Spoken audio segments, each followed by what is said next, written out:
Cahier, stylo, le thé, c'est parti. Bonjour et bienvenue dans Play, Pause, Cut, le podcast qui vous emmène en salle de montage.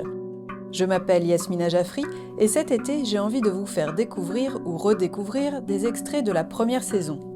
Chaque entretien a été l'occasion de partager sur l'expérience, la technique, la méthodologie, mais aussi les rencontres, les inspirations, les doutes, les émotions et surtout la passion qui anime ces monteurs et monteuses. Dans cet extrait de l'épisode 5, j'échange avec Laura-Lise Hervé sur le travail collaboratif avec un compositeur et le montage de musique en documentaire. Play, pause, cut. Généralement, pour les musiques, ce que je demande, moi, c'est qu'ils nous envoient des thèmes. En fonction des thèmes, moi, je commence déjà à monter un peu. Donc, je demande toujours l'autorisation du musicien, si je peux remonter sa musique, parce que des fois, ça peut être un peu délicat selon les personnalités. Généralement, nous, ça va. Tu as des musiciens qui travaillent, qui n'acceptent pas obligatoirement qu'on retravaille leur musique. C'est normal, c'est leur création. Mais nous, on aime bien travailler en amont, c'est-à-dire qu'on part de la musique. Par exemple, dans Les Marches de la Mort, on avait imaginé tout de suite avec Virginie que la musique, ça serait un personnage. Ouais. On avait effectivement les témoins qui étaient malheureusement encore un peu loin de nous, puisqu'ils étaient sous forme d'archives.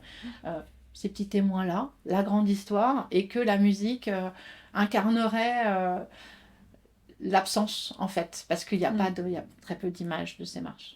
Et donc, Jérôme Lemonnier, on a travaillé avec lui comme ça, en disant la musique sera un personnage. D'accord. Donc ça, c'était chouette. Et puis dans ces cas-là, il nous envoie un thème avec des variations et je commence à poser le thème sur les différentes séquences. Je remonte la musique parce que je prends les morceaux qui m'intéressent et je m'arrête là où ça m'intéresse, ou carrément je prends le début, la fin et je remonte le morceau en fonction de l'intention.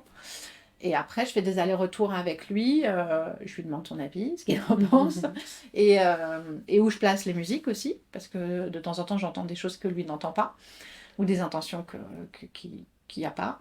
Et on fait des allers-retours comme ça jusqu'à ce que la séquence soit définitive pour nous, et puis que lui puisse écrire de manière définitive aussi.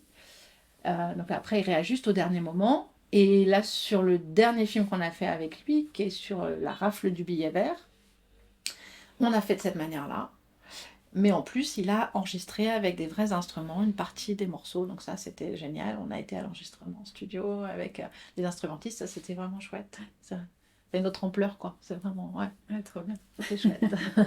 Après, je sais par exemple qu'il y a d'autres monteurs qui ne montent pas la musique. C'est-à-dire qu'en fait, ils donnent les séquences nues, et ils les montent nues, sans musique et sans son, et ils font rajouter la musique après. Moi, ça, je ne saurais pas faire. C'est plus une approche qu'il y avait peut-être moins maintenant, mais dans le cinéma. Ou alors tu fais avec des musiques de remplacement. Oui, avec des musiques de remplacement. Ouais. Pour moi, c'est compliqué de ne pas imaginer de son. Ouais. Alors, le rythme de l'image ne me suffit pas. J'ai eu longtemps du mal à faire ça, effectivement. Et je commence à le faire depuis quelques années, quand on n'a pas encore les musiques, ou j'ai pas encore cherché. Et j'allais dire, t'écoutes plus les images, mais tu te laisses peut-être plus porter par ce qu'il y a à l'image que par un rythme auquel il faut couper, quoi. Alors moi, c'est ce que je fais en remontant les musiques. C'est-à-dire que les musiques qui me sont données, vraiment, je les remonte. C'est-à-dire que je vais chercher le petit bout de refrain qui m'intéresse, je vais chercher la pêche à tel endroit, je vais chercher une fin de morceau, je boucle une fois, deux fois, trois fois, je recoupe, de temps en temps mal. Donc c'est pour ça que je demande toujours l'autorisation au musicien et qu'à chaque fois je lui dis avec 1000 précautions, oui j'ai dû te couper 3 notes, etc. Même si c'est pas toujours le cas, mais en tout cas voilà. Mais je le fais moi...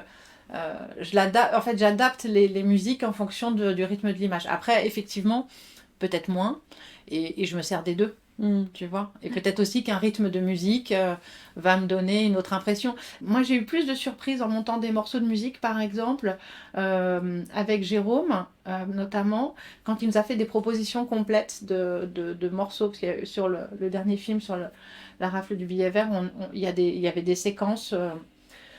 qu'on a monté un peu différemment au dernier moment, dont on lui a donné des versions qu'à la fin. Et donc, moi, j'avais pas eu le temps de travailler dessus. Et j'étais vraiment étonnée de la manière dont il pouvait, lui, utiliser la musique, c'est-à-dire à quel moment il la plaçait, à quel moment... parce que ça, je les laisse faire, les musiciens. Moi, je les place en dehors de vraiment de trois intentions, vraiment, où je demande que ça soit de la même manière. Mais sinon, je leur laisse évidemment une marge... de création aussi. Et du coup, les placements de musique, c'est ce qui m'a le plus surpris, tu vois. J'étais vraiment surprise de ça. Donc moi, j'aime bien ça parce que du coup, ça me questionne et puis je me dis, oui, c'est pas mal, alors il faudrait que j'essaye la prochaine fois. Et ça me donne des idées et ça me pousse un peu... En montage, quand tu travailles très régulièrement, soit sur les mêmes sujets, soit avec la même matière, soit avec le même réalisateur, soit sur... Tu peux assez vite, ou sur les mêmes reportages ou même magazines, même format, on va dire, tu peux vite tomber dans des automatismes. Alors, les automatismes, c'est bien parce que ça te permet d'aller vite et d'avoir une méthode assez efficace. Mais en termes de construction, c'est un peu ça peut devenir... un peu routinier, quoi. Enfin, je veux dire, moi, ça m'ennuierait à mourir de faire 15 fois le même film, quoi. Retrouvez les entretiens en intégralité sur vos plateformes d'écoute préférées et suivez les comptes Facebook et Instagram pour découvrir les photos des salles de montage visitées. Profitez-en pour liker, commenter, partager afin de faire connaître ce podcast au plus grand nombre. Vous pouvez aussi me soutenir financièrement via ma page Patreon sur laquelle vous trouverez d'autres contenus autour du montage. Je vous mets toutes les infos en description de l'épisode. Merci beaucoup pour vos écoutes et vos retours enthousiastes.